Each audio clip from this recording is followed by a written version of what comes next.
It doesn't matter what job you're undertaking. The tool that you choose can change the experience of that job. It can take it from being a difficult job to one that is quite easy. And so that's the case with gardening too. The tools that you choose are really important and can really change your gardening experience. So today, Elizabeth and I would like to share with you our top 10 hand tools that we use in gardening. Now, we might make another video one day about the power tools that we use, but today it's about the hand tools.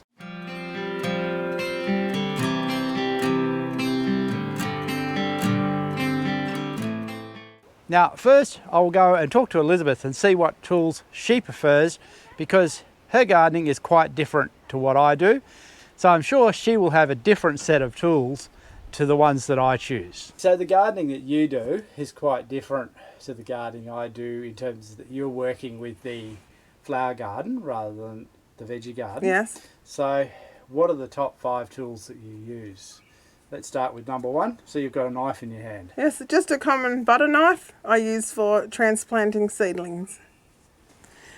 And this is, like you see, a little hand shovel for putting new plants in or digging up, because I move lots of plants around. I'm a real mover in the garden. Good for moving things. Yes.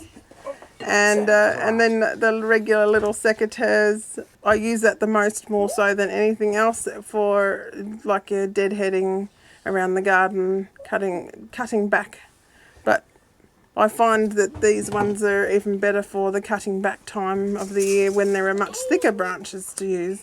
And because it allows you to put more strength into cutting when the branches, when this one's not able to cut them back. When they're thicker. Yeah, much thicker branches, this one is the way to go, because even though this is pretty much the same size blade, this one allows more strength into it. Yep. And nice and sharp, much sharper.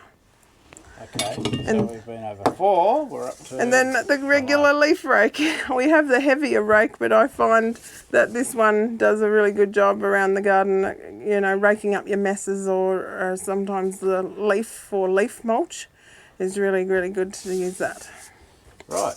And great. Even though we do sometimes use other things occasionally, other tools, but you mostly have the set that you like, and you end up having more tools than you really need, because, well, I just use a butter knife rather than probably there is a proper garden knife. Now, a lot of people use a knife like that for weeding in a veggie garden as well. Yes, that's right. Because you can do that fine, close weeding. Yes, and you do have weed tools. There's actually a weed tool there. Do you want to show it?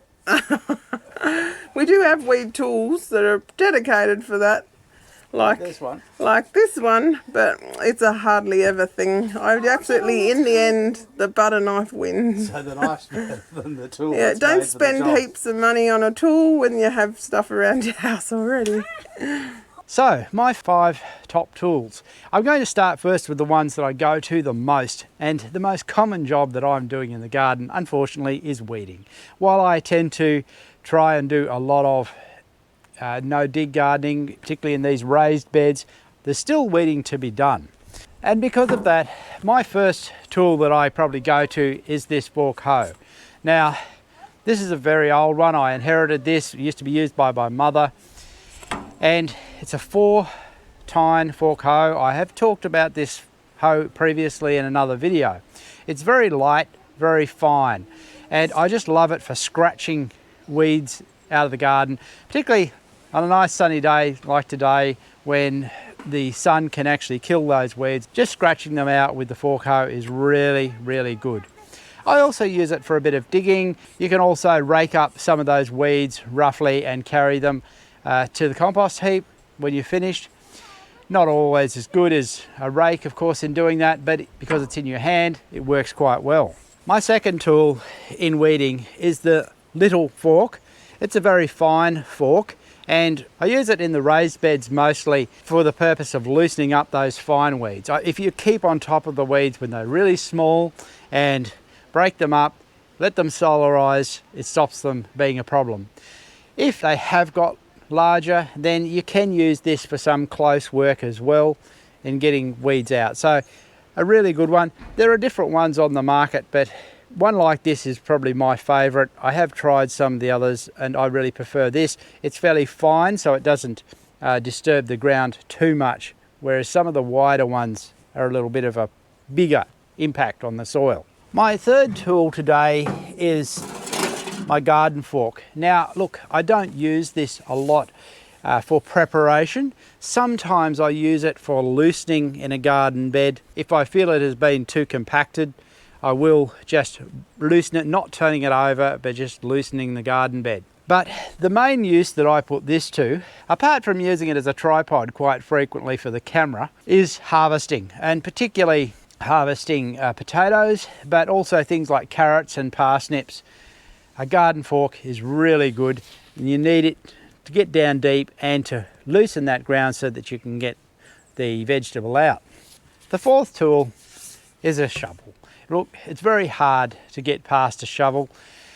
This is just one example of shovels that you can use. I like this one. I often use it for creating furrows for the potatoes or just shaping up garden beds.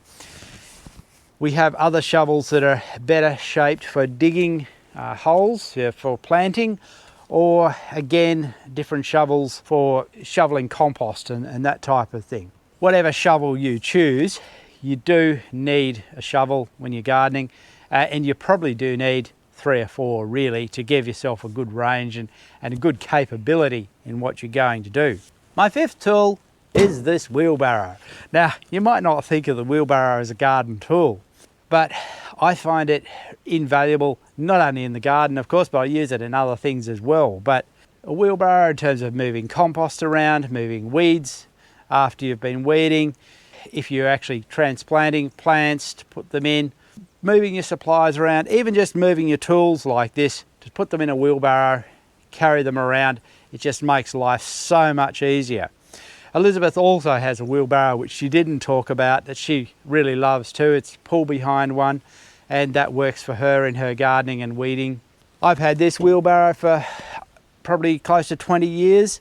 I remember my father had a wheelbarrow that he'd had probably for 50 years. It had a couple of tops, I think around about 3 sets of handles, a couple of different lots of wheels. He always thought of it as the same wheelbarrow, but with some care a wheelbarrow can last a long time. If it's a metal one like this or with metal components, make sure you do keep them inside, because leaving them outside or leaving them that they've got either manure in them or wet is the thing that's going to kill your wheelbarrow, especially if it's metal and it's going to rust. So that's our top 10 hand tools for gardening. Now, of course, we have lots of other tools as well that we do use, but if you had just those 10, it would be a really good start on both veggie and flower gardening. Hopefully this video has been helpful to you. If you've enjoyed it, please like and subscribe.